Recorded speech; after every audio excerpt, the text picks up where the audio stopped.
Okay, hello. So welcome to our AATRN interview.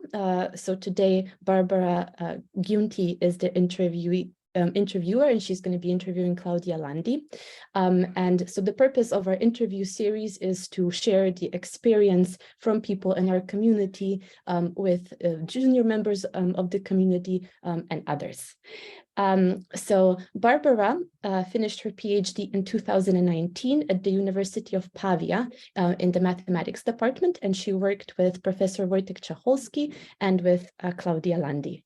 And so she is currently doing her postdoc at TU Graz with Professor Michael Kerber. And she has worked both on theoretical aspects of persistent homology, for example, by finding a model structure to characterize a special class of parametrized chain complexes, and on the algorithmic aspects of persistence, by, for example, studying the algorithmic decomposition of filter chain complexes and its relation with the standard persistence algorithm. And she also maintains and started the first and only publicly available database of real world applications of TDA called Donut. So she is running this together with Yanis Lazowskis and Bastian Rieck. Barbara, thank you so much for hosting the interview today. So I'm going to let you take over. Thank you very much, Sarah. Thank you very much to the organizer. I'm very excited and nervous to be here. So not only you, Barbara. Okay, so it's two of us. Perfect. Okay, so it's a great pleasure for me to interview Claudia. As Sarah said, she has been one of my PhD advisor. She is currently an associate professor at the University of Modena and Reggio Emilia in Italy since 2015. Before that, she was a researcher with increasing degree of seniority in the same university, and she defended her PhD in 2000 at the University of Pisa, but she was actually already working in TDA in her master with the advising of Massimo Ferri, Professor Ferri. Yes, and she defended it with honor, right? So it would be cum laude in Italian or Latin. And her work ranges from more theory to the stability of persistent homology, and also in model category, at least with me, to computer vision. And she has also great contribution in multi-parameter persistent. She is also a very active member of the community. I will just mention that she was the chair of the scientific committee of the ATMCS in the last two editions. The first one, so the one in 2020, of course, it was canceled because, but I know that her work was not canceled because in this very same series, the AATRN decided to host the speakers that they were supposed to talk there. So she is very collaborative. She was also one of the group leader in WinCom Top 2, and she's now the organizer of WinCom Top 3. So that's a very commendable track. And you are also the very first one appearing in this series as an interviewer and an interviewed. So I will ask you later about the experience after we finish this. But now I wanted to start with a little bit about your career.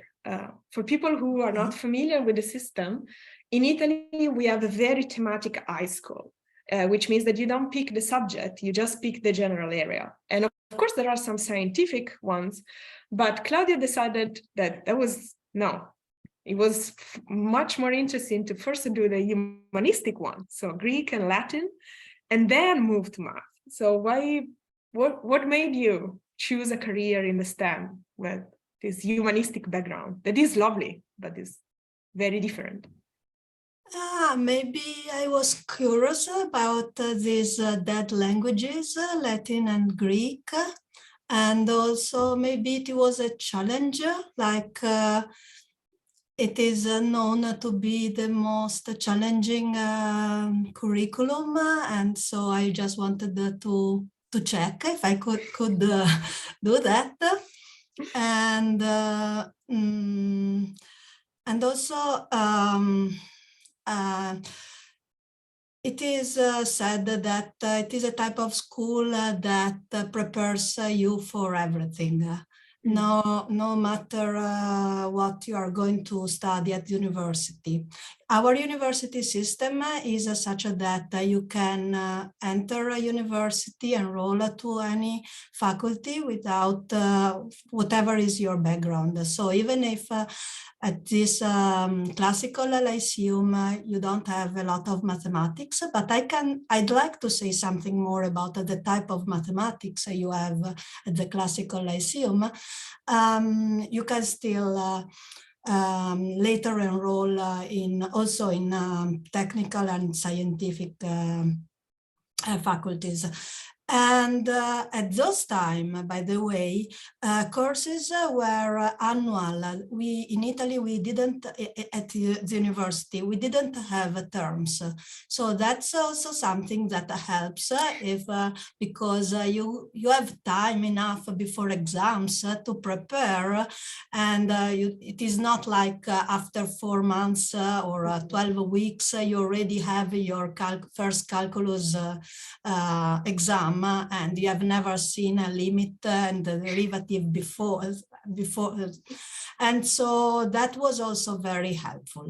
But about the classical Lyceum in Italy, and maybe I'd like to say something because it is related to Betti, Enrico Betti.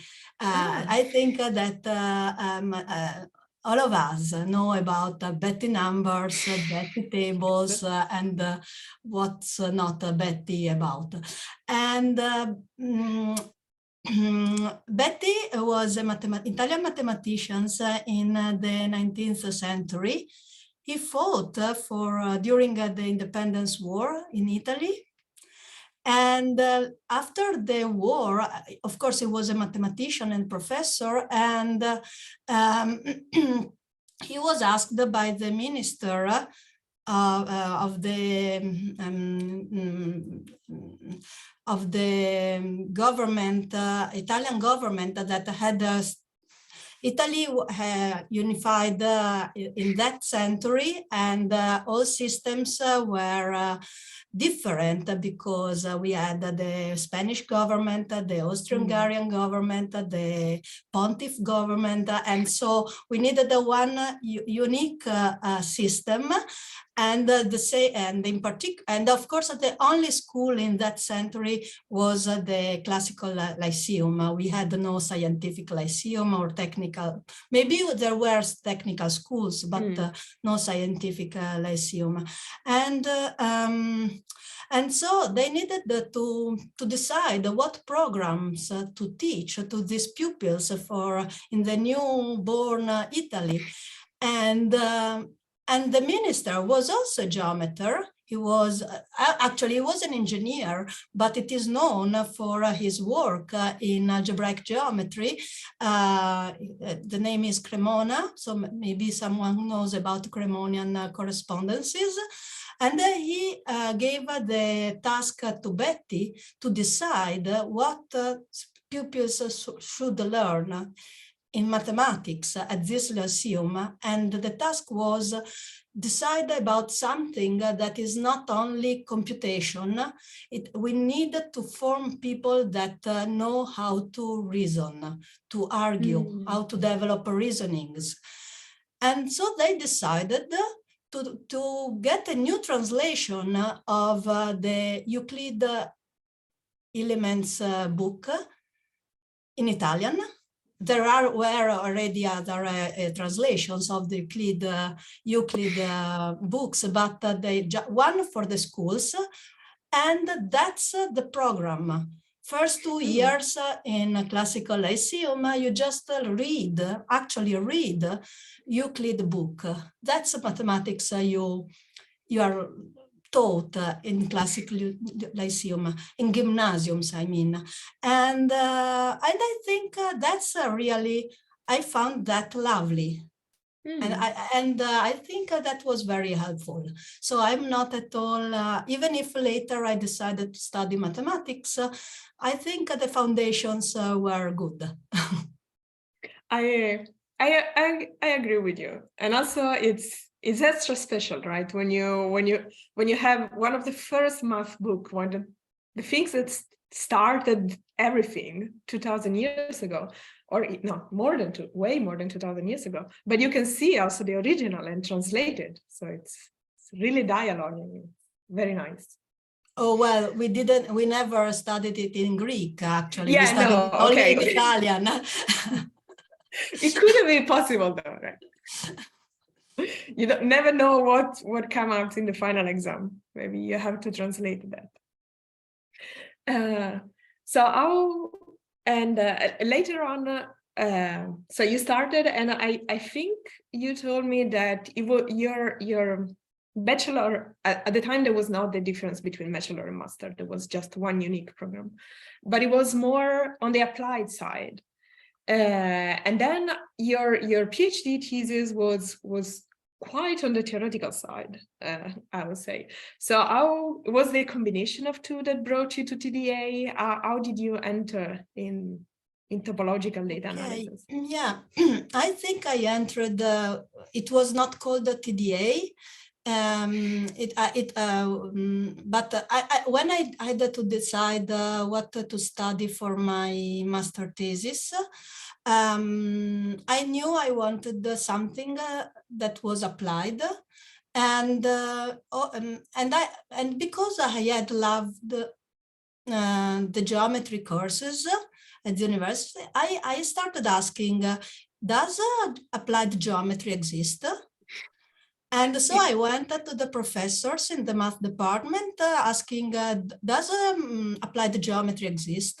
And most of them were, for example, algebraic geometers. And one of them told me, you should talk to Massimo Ferri. Massimo Ferri was not teaching at the math department, but at the engineering department. And so I went and talked to Massimo, and then Massimo introduced me to Patrizio, and they told me, we are applying topology to computer vision. And I said, lovely, because I don't want to apply only a numerical analysis looked like applied mathematics in my, at least in my, as a student, I view that was I was under that impression that applied mathematics was numerical analysis, and but thanks to Massimo and Patrizio, so I started applying topology to computer vision. Then I decided to enter the PhD, but I didn't get into the Bologna PhD program. I was not, so the exam, I failed the exam basically, but I didn't fail the exam at the University of Pisa and some other universities, but I decided to enter the Pisa program. And there, I still was sure I wanted to study applied geometry. And I came up with a problem that was my own idea. And basically, a problem that I never solved, actually. But I can tell you what was about. It was about because I was attending conferences in computer vision, I saw that they were studying this aspect graph of the aspects for an object, which is the different views that you can have of an object from different positions when you move around the object. And the outline of the object changes. And I thought that, it changes continuously, but at some point there are kind of catastrophes, perestroikas. And I felt that one could think to try to solve it using not solving. One could try to define invariants for each view, different equivalence class of view, using things like not invariants, like Vasilyev's invariants, because in PISA they did a lot of about the low dimensional topology, and so not invariants. And so I thought, why not try to do something like this, but and so actually they told me, yes, please go on, this is a good problem.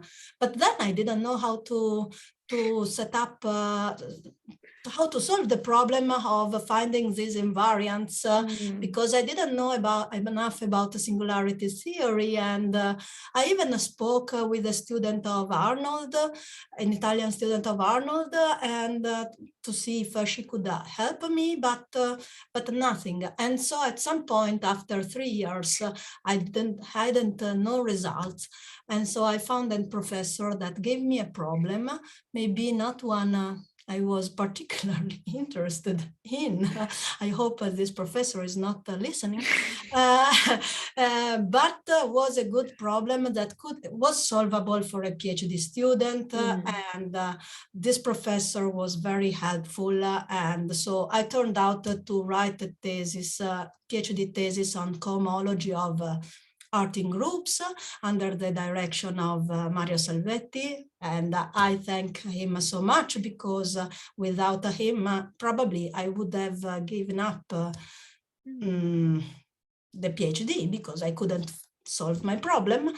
And also I learned a lot of, I started learning homological algebra, not a singularity theory, but a homological algebra.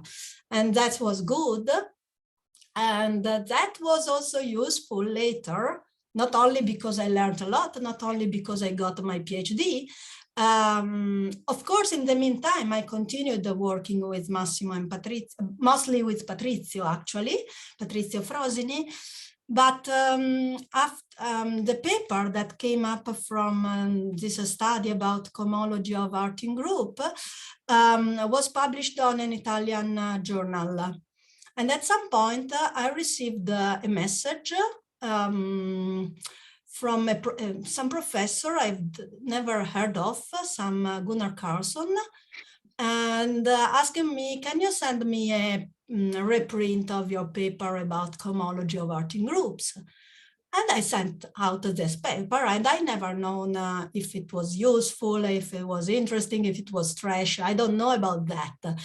But this happened in 2000, and in 2001, the first ATMCS conference was organized by this same Gunnar Carlson professor. And so when I saw the advertisement on the discrete mathematics newsletter, because I subscribed to that because I didn't know what other newsletter I could use. We were still using it was still paper, not PDF. Yeah. And so this newsletter, and I saw that there was this workshop organized in Stanford by this same Gunnar Carlson. And so I thought, why don't I write him? He wrote me, so I could try and write him and ask him if I can attend and maybe also talk at the conference. And so that was my first participation. Okay. ATMCS. So it's very nice to see that not everything is planned, but there is a lot of network. It's all connected. It's not all planned, but it's all connected. Yeah. Oh, nice. And I think I wanted to ask you still one question about your career, which is how do you become part of academia? Because you were thinking about not taking an academic path, right? Oh, yes. After the PhD, PhD to me was a terrible time. I felt I was not worth it. And so when I succeeded in ending it in some way, I decided I'm not up to this task. This is too difficult.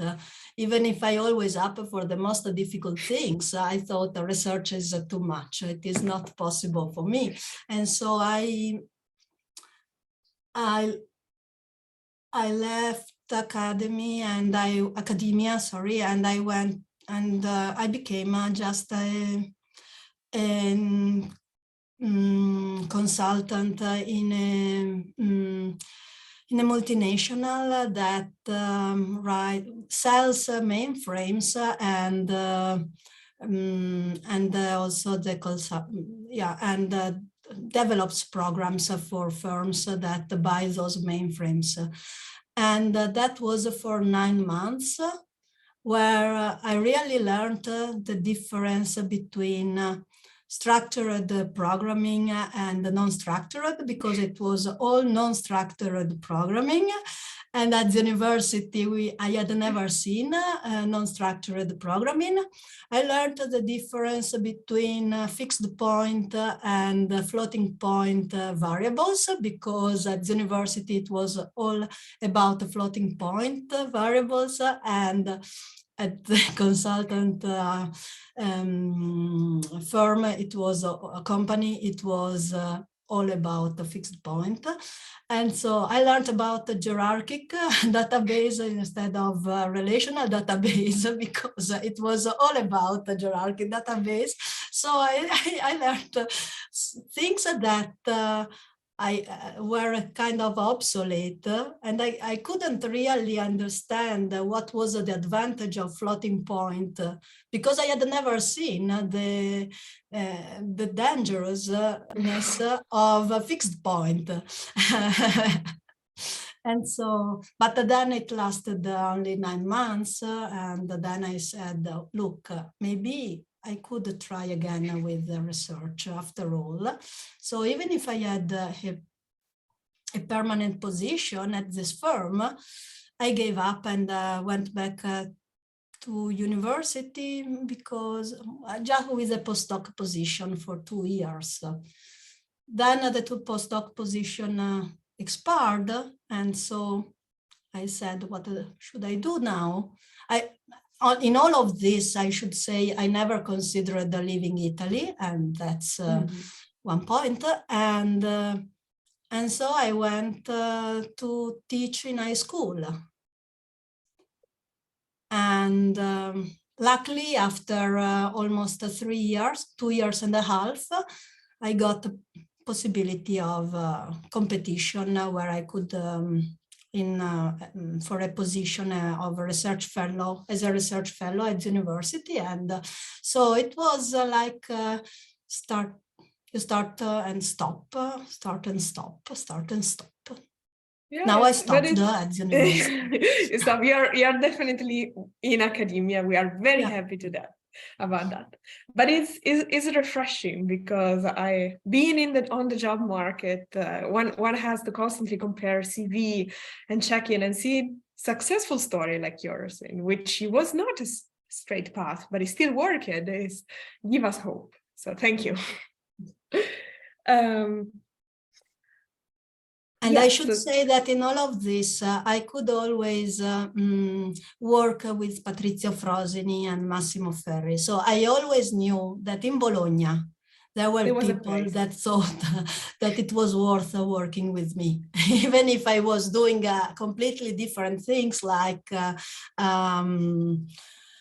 fixing programs for a consultancy company, or teaching polynomial elementary mathematics in high schools. I always could rely on the fact that Patrizia and Massimo were happy to work with me.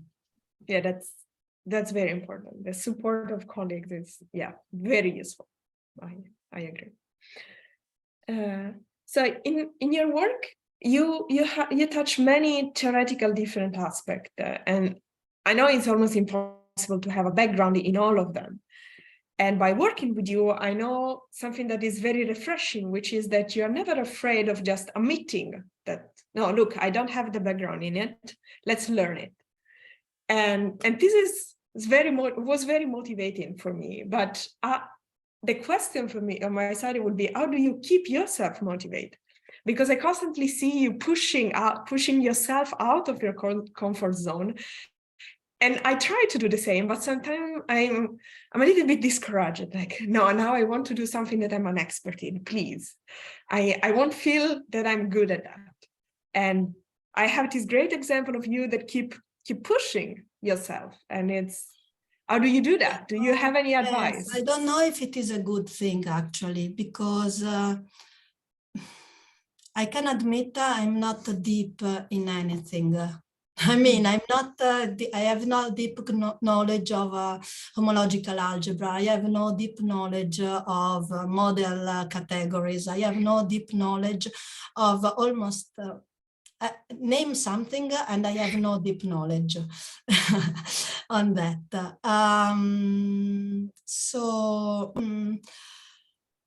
Because my approach was always the other way around. I think about something that I think may be interesting for applications, and then I try to find a way of solving it. So from this point of view, I'm a little bit like an engineer, actually. who if it works is enough. Things and looks for the tools that are needed. So probably the mathematics I can develop with this approach is not as deep and elegant as the one you could develop if you were always focused on just one area. But yeah. then, I'm not saying that I would advise to follow my example, because that the risk is really that you're always a little bit superficial, never deep. So I wouldn't like to advise this. Well, I agree with the point, but it's also true that TDA, I think, is intrinsically a mesh of things. And then we need people that are able to, maybe they have a superficial knowledge, but they have an understanding, and then they can be the translator, because also you cannot be an expert, a true expert in too many areas. And if you are in a discipline like TDA, in which you have to actually be a sort of expert in many areas, what you need is to collaborate and to have people that are able to translate from one to the other. So I see your point, but I still think that translators are very useful. And so, yeah. Thank you, Barbara.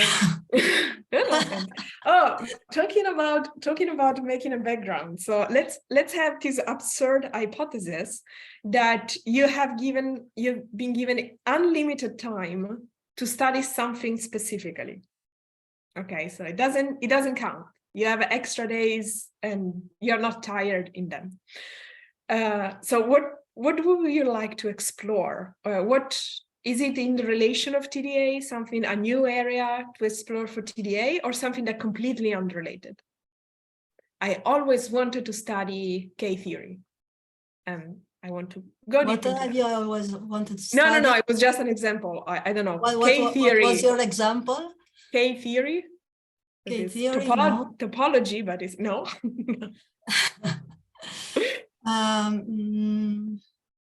Yeah, probably because of my failure in solving that problem so long ago, singularity theory. I'd like to understand better singularity theory. All that, but it is really technical, and I don't know if it is possible for me. The reason is also that it has a lot of applications. It has application. So this catastrophe theory has application from linguistic to social sciences to vision, to computer vision, and so that's really a tool that very different. And well, it has also topological flavor, actually, when it is not the analytical part of it, but so yes. So would you suggest people in the audience to go in this direction? If someone is... No, not at all. We don't want, we okay. want to be coordinate free, right? Yes, we do. Yes, that's actually one of the strengths. Okay. Well, but if you want to be, if you are an expert in singularity theory, maybe you want to toy with this. So talk with Claudia. Okay. Yes, please. Okay, and yes, so you are in a lot of activity in the community, in a lot of project in research. You are teaching. How do you manage your time, or how do you manage to keep yourself from being too busy? I'm failing at it, and I'm not doing half of what you do. Well, first of all, the family is self-sustaining itself. I mean, my husband is a much better cook than I am.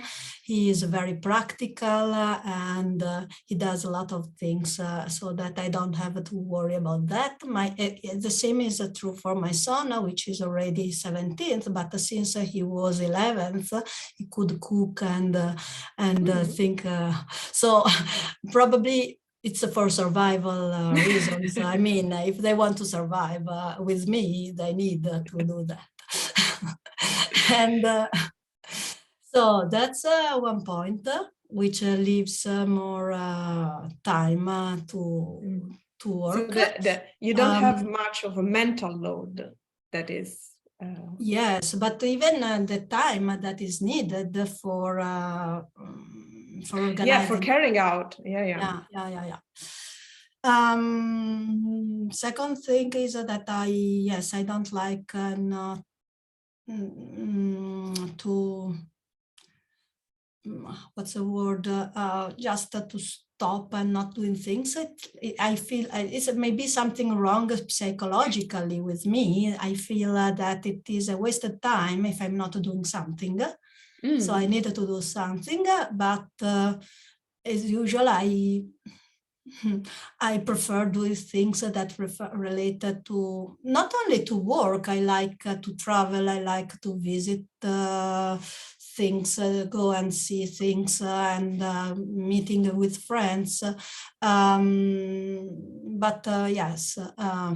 This is really this exhausting hobby of mine of being always busy, and again my husband and son have to shield themselves from this. So sometimes they tell me stop. You can't do that to us, it is too much. Well, it is good then to have, I mean, each person has his own flaw, so it's it's what we should look for is people around us being able to stop us from developing too much into our own problem. Yeah. I met both your husband and your son. They are very lovely, so I understand why. Yeah, so I wanted to talk with you a little bit about the extra of academia. So namely the considerable part that is often not recognized enough on the CV, so that the reviewing, the micro contribution to the organization, the sharing of knowledge on not just when you are advising a student is not just about the math itself. I do remember you explaining me, for example, this you shouldn't do that. You shouldn't write an email in this way. And this is very helpful, but is a lot of work. So do you like this part of all these extras of academia, of being a professor? And how important do you think it is? And if you think it is important, how can we find a way to properly reflect all the amount of work on the CV? Because on the CV, mostly there is a list of papers. And if a person is, for example, really contributing to discussing with other people, this person goes a lot in the acknowledgement, but it doesn't have a lot of paper. And So yeah, this was a very broad question, but yeah, do you like it? Let's start with that. First of all, I like it because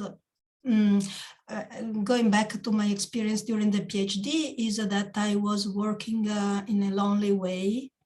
That particular problem interested only me and maybe my advisor, but I couldn't meet anyone else that was interested. It was frustrating not to share, not to be able to share either the advancements, but also the worries. And so I prefer a job where I can share things, positive and negative things, and talk to others. And so I love this part where which of interaction with colleagues or students, because in that case, you are describing these students are almost colleagues. So I never think that the PhD student is really a student. It is a young colleague and not a student. So yes, that's part that is very important, because otherwise I would quickly feel isolated. How to acknowledge, how to make so that this part is acknowledged. I don't know if it needs to be acknowledged, because each one does some sort of thing in different ways. For example, I can list all things that I do not do, but I'm sure that many other people are doing. Writing for mathematical reviews, there is the Central Blatt and the Math Scinet reviews. Maybe there are people that that review many more papers and projects than myself. On the whole, I'm not overloaded with. I hope there are no editors in the audience that they don't start sending me papers, but I'm happy with the amount of review I'm again, because reviewing is solitary, is a lonely job. So yes, I guess that this is also for the kind of work that is useful for the community, but maybe there are people that are more they prefer it. That's they're more at ease with that. To me, when I saw that if there are editors that want to send me something, they know I'm always in doubt when I'm reviewing. Maybe I'm not understanding what the author is saying, and it is perfectly fine. It's just me that I don't understand. So now what do I do? And because I can't talk to others, because you're not supposed to, when you're reviewing, you go to another person and say, oh, look, these have written this stuff. And now, can you help me understanding? Do you also think you can't do that because it's supposed to be privileged or reserved? Yeah. And so that's a sort of, for example, but so there are many ways of helping the community, any community, not only those that are more visible. Yes, so we should be sure that we have enough diversity in the sense of attitude. People who like to interact, and then they will take more interactive shares on the take, and people that are more solitary, that they are fine with reviewing and the other community tasks that are more solitary. Yeah, I like this point of view. Yes. So as I mentioned in the introduction, introducing you, you've been twice the chair of the ATMCS scientific committee, which means that you have to round all the submission that was 2 pages abstract, so still quite a lot. And then ranking and decided who is in, who is out and such. And you did it twice. And now I want to share a comment. I will not say who say it or in which contest, just, Okay. but it's about this type of task, which is, it was an interesting and enriching activity. I'm happy I did it, but I won't do it again anytime soon. But you accepted to do it in a back-to-back. So do you agree with this? And do you have a piece of advice for young researcher about like this activity that requires quite a lot of logistic and diplomacy aside of, I mean, on top of all the math? So should we younger try to avoid it, try to learn how to do them, or yeah? I mean, I considered it not as my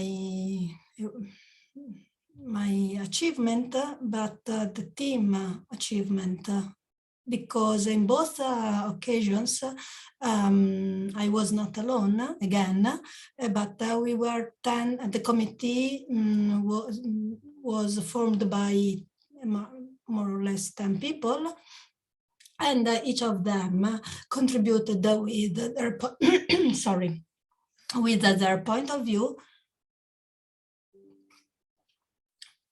And it happened a few times that they corrected my opinion, that because I was maybe like naive in some respects, and so I was happy that they told me beware of that. It could lead to difficulties, and so I regard that activity as the outcome was thanks to the team that in both the cases was very collaborative, always, and so it was easy. It was easy for me. Sure, it was not nice to have to reject papers, especially in the second time, because the first time organizers had managed, maybe thanks to the space availability at their institution, to guarantee that almost everybody could be accommodated. So rejection was not nice, especially based, not something that we liked to inflict, especially based on a short abstract. And again, it left us, at least me, with doubts, like, is it correct not to accept this? But there were limited slots, and so it had to be done. Something that I liked very much was the variety of contributions, from the most theoretical to the algorithmic to the applications. At some point, I was worried that we didn't. So something I'm not sure if worked out very well is the small number of applications we let appear at the conference, because maybe after all we are mathematicians, or at least theoretical computer scientists, and so we are biased, maybe. And so if it were not for the this limited number of slots, I think I would, if I could go back, I would allow for more applications, because without applications, so it's only practitioners that can tell us what are the problems with our tool. we can think we have developed the most the nicest tool, but it is not going to be used because it has problems. It has a flaw that, as a theoretical, we cannot. Yeah, maybe. Any person in practice will just see it. Yeah. Otherwise, the risk is we fall in love with the tool and not for the reason it is created for. That's a very good take. Yes, we should remember that the applied part of topological data analysis, right? Applied topologies, the applied part should not be forgotten. Yeah. So for this reason, I also applaud to your work with your collaborators of collecting this database of works on applications, because yes, they are the reason why we work in this field, I think. Okay, thank you. we hope to be useful. Yes.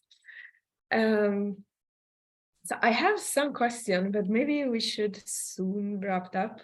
But I still gonna pose some. So you've been my PhD advisor, and we worked remotely before COVID made it mainstream. So we were ahead of time. But I know that you also worked with other PhD, so you advised other PhD students remotely, and so, but also in person. So what are the difference? What is something that you like by teaching remote, by advising remote, and what's something that you prefer in person? And do you add advice for remotely? Yeah, I really prefer it in person. I enjoy it much more because meetings can be longer, and you can, especially before COVID, maybe also sharing whiteboards on the screen were not so well working, so there were technical limitations, I think. Now it is a bit less like that, but anyway. So I still prefer in person, but in person is possible only for those institutions that, where you can have, there are many people, many students, and the case of, I'm at a small university, and it is not thinkable that they hire very often a student in TDA, because otherwise, what are the other professors doing? It needs to be a distributed task in some sense, and not a distributed task, but it must be more people need to take advantage of having students. So in some sense, it is a necessity. So to me, doing this remotely is a necessity, which I'm happy that, and I'm very happy that the technology allows this. But I still prefer the other way. I understand that. Yeah. So you've been a group leader from Wincom Top 2 at the second edition, and now you are organizing the Wincom Top 3. For people who are not familiar, this is it's an activity to encourage the presence of women and or women identify or women on an underrepresented gender. And the idea is to work on a project together. So there are usually 5 group leaders, or 3 to 5, I don't remember exactly, that meet first online and then 1 week in person. And they have been proven very successful in the past. And I haven't participated in one. yet, but I got overwhelmingly positive feedbacks from everybody that participated, that it was welcoming, but it was also very productive. So do you think we can somehow extend this productivity and welcomingness to a more general audience, or it is the fact that our women or underrepresented group is crucial for this? Okay. Difficult question, I know. Difficult question, yes, I don't know.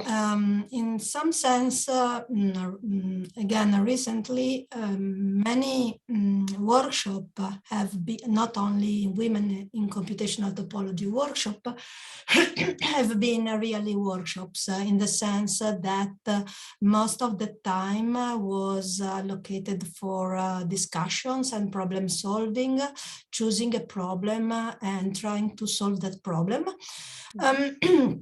It was very much on a aggregation happened spontaneously. So you take part in this workshop, and I'm not referring to, for example, workshops that happened at Dachstuhl, Schloss, or workshops that happened at Leibniz Center or Casa Matematica in Oaxaca, and those activities involved both men and women, and so I think it can work very well, and it is much it is a nice way of starting collaborations. Really very interested. The difference with the women in computational topology, apart that being focused on women, of course, and underrepresented genders, is that it is organized.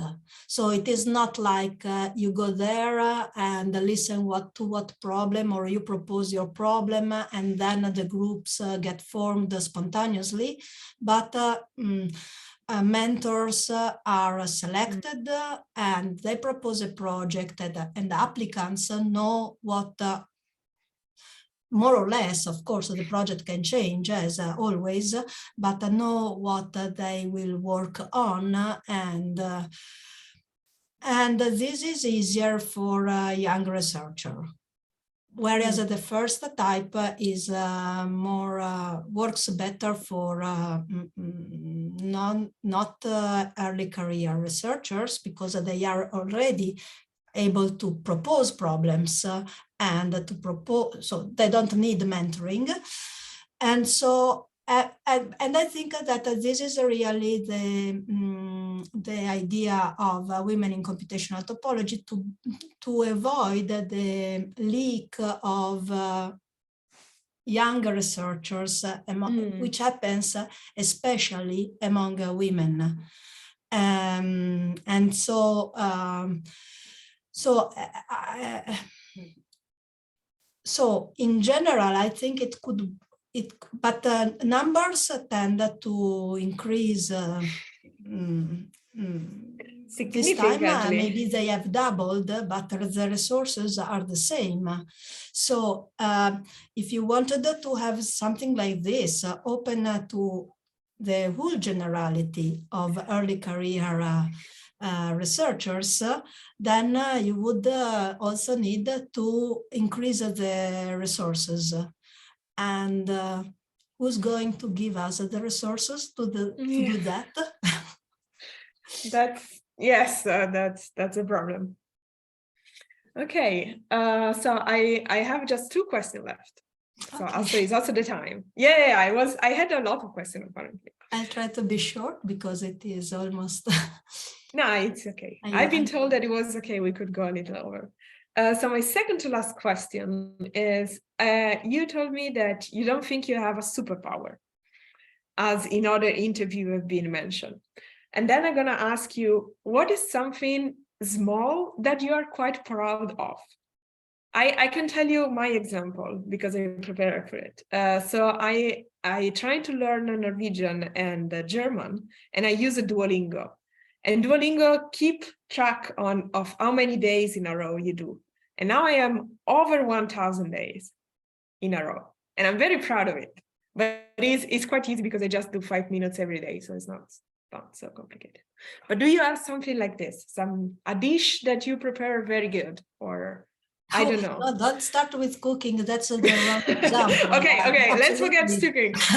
I don't know, a song that you can sing very well, a portrait that you did and it was very nice. I don't know. Sport. I like sport, and especially maybe now I'm not very fit, but what I like, for example, even in sport. I was never deep in just one sport, like with mathematics or tools in geometry and topology. Never so deep and so.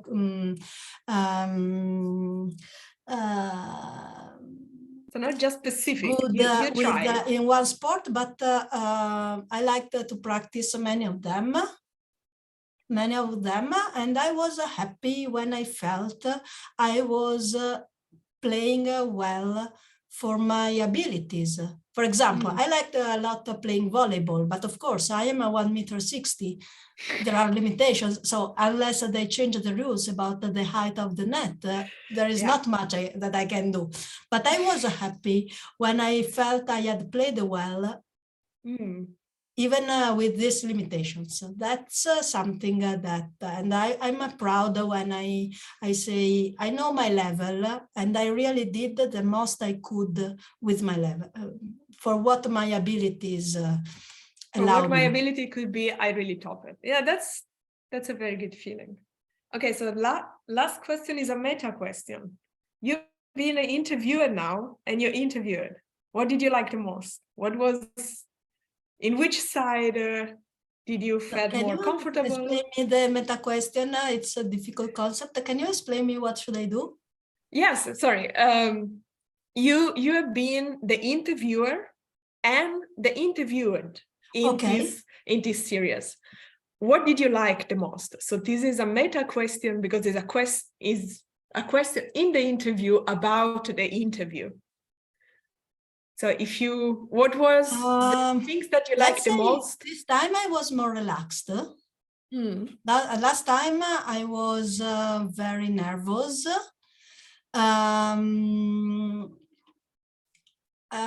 But I liked last time because I thought I knew. Last time I should say to people that are not aware of that, I was interviewing Massimo Ferri, and I thought I have been knowing Massimo for maybe half of my life now, and so I thought to know him well, and then I discovered that during the interview I was convinced that he was playing in a jazz band, and I found out that he played in a rock band. So I enjoyed being wrong and learning. Discovering a new... This time I've not learned a lot because I believe I've known myself for my entire life, and so I had a better background on this. Yeah, I see. Well, thank you very much. It was very interesting. Thank you, yes, we went a little over time, but now I pass back to Teresa for the question from the audience. Thank you again. Yeah. Thank you. Thank you very much, both Barbara and Claudia. I will now ask some questions that I got sent from the audience. Please. What is one current or recent research project you've been working on that you're excited about?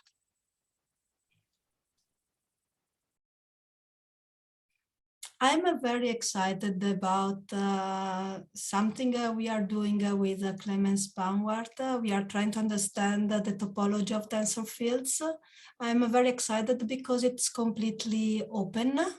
And again, we are collecting the tools we need. We don't know very much about what is, so it's not in my background, tensor fields. And so I'm learning new things, and it is like completely, so that's a project I'm very excited about. Not so, maybe it could be another project, but this one now it's a challenge and it's promising, and this is what I'm more excited about right now. Thank you. Then in the interview, I noticed that it seems that your career was more difficult because of your decision to stay in Italy. So I think that this following question is very fitting, namely, what is your opinion on whether it should be possible to have an academic career in one country without leaving the country? Yeah. Yes. Now, I think it is time dependent. I mean, in those days, in the end of 90s, beginning of the new century, especially maybe because internet was was just starting. If you went abroad, it would be difficult to come back. So, and also not only because of the lack of connections, but also because the schools, the local schools would, at least in Italy, would hardly required you to, so accepted you. They have their local students and they also needed to be, so it was not so much frequent in Italy, but so it is not only time dependent, but it is also country dependent actually. In Italy at this time, going abroad meant you would probably end living abroad and never come back. Nowadays, it's completely different because Italy has evolved and so sees the benefits of having people coming from other experiences, not only in Italy. So in Italy, you were encouraged to go to other universities, but still in Italy, maybe not so much abroad. Nowadays, you are encouraged to spend amount of time. I think that so it also depends on what are your family plans. If you already have a family plans, does your partner is available to move with you, is available waiting for you when you're abroad? So there are so many things that at those time I decided it would be much more complicated to go abroad. I should stay and maybe suffer uncertainty about research and see what so I have no advice because it depends on many situations. But I think the question was also meant in the way that imagine you could decide how academia looks like, how, like, whether people it is possible to have a career in one country. I think I love, so maybe this is childish, but I think that if everyone could live as we live in academia, being friends with people from any country, world would be much better. The only problem is that we are like an elite in this respect. Others are not allowed to have the same experiences. So even now, if I could, of course I can, but if I could live and spend a long time abroad, I would do, because to me, being open to seeing different points of view, different lifestyles is enriching, is really enriching. So I think it is really positive. Thank you. Then the next question is, what possible tips might you give to early career faculty who are just starting to advise graduate students for the first time?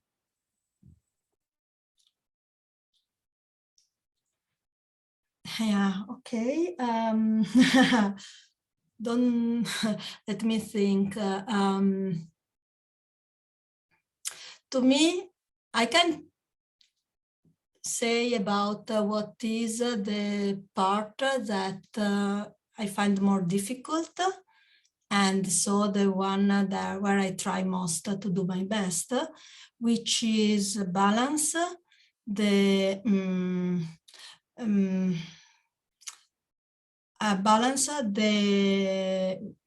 these two following aspects: leaving the student be free of finding their way in a problem. There is not only one way a problem can be approached or solved.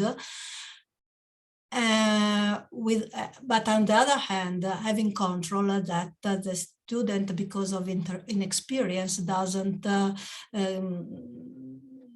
waste time.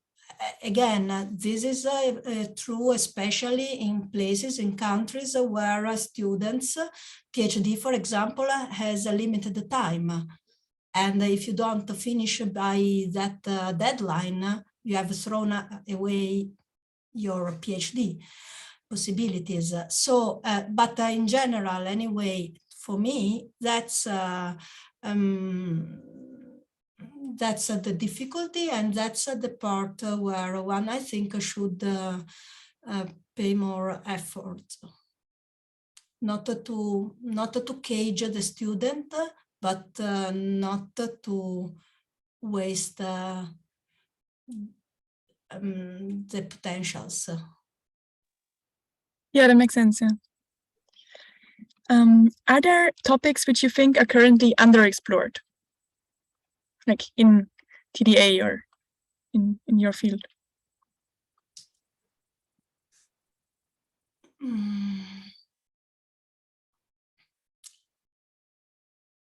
Well, just to maybe I don't want now everybody starts working on tensor fields, but it was a surprise to me how little.